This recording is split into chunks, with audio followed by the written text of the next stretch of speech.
Minä saa tarpeeksi! Niin, korpraali.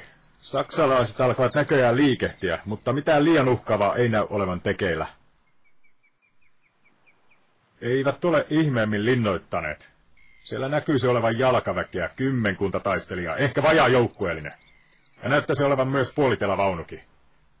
Kyllä me tuo joukko lakaistaan pois niin, etteivät he tajuamaan, mitä oikein tapahtui. Selvä on. Palataan muiden vuoksi. Hyökkäys alkaa muutaman minuutin päästä.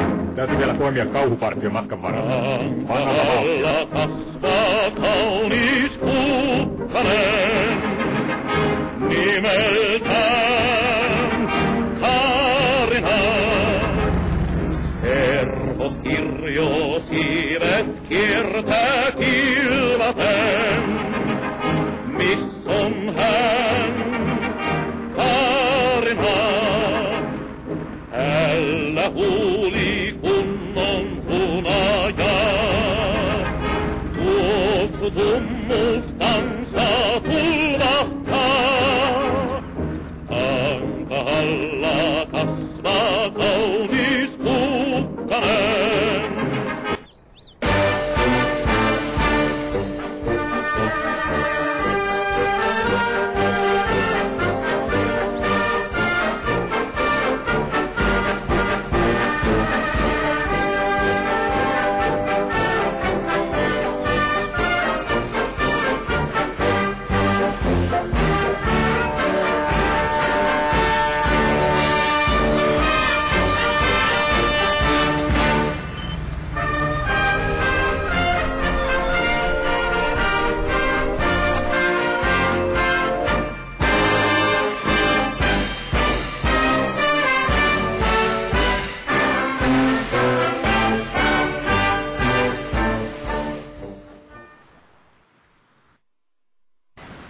Honka, odottakaa tässä. Käyn tuon partion luona. Tulen kohta takaisin.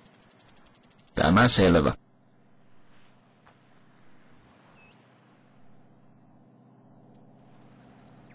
Huomenta. Oliko yön aikana mitään erikoista havaittavissa? Huomenta, herra luutnantti. Hiljaista ollut. Hyvä. Pysytelkääpä tarkkoina. Kohta alkaa nimittäin rytistä.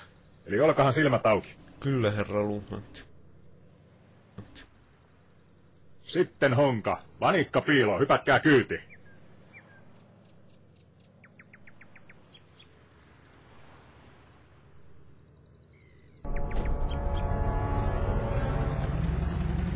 No niin, korporaali Honka. Saattaakin olla aika hikinen aamupäivä luvassa. Me etenemme osana suurempaa hyökkäysrintamaa, jolla on tarkoitus lyödä saksalaiset pois koko tältä lohkolta. Sakemannit varmasti yrittävät panna hanttiin, mutta meillä ei pitäisi olla mikään kovin hankala paikka. Te saattekin liittyä Alfa-osastoon, joka etenee pohjoispuolelta. Bravo-osasto puolestaan hoitelee vihollisvastarinnan pohjoiseen johtavan tieuran suunnassa. Noin, tässä ollaan. Honka, tulkahan kuljettajan paikalle. Minä vaihdan pari sanaa noiden tankin tappajien kanssa.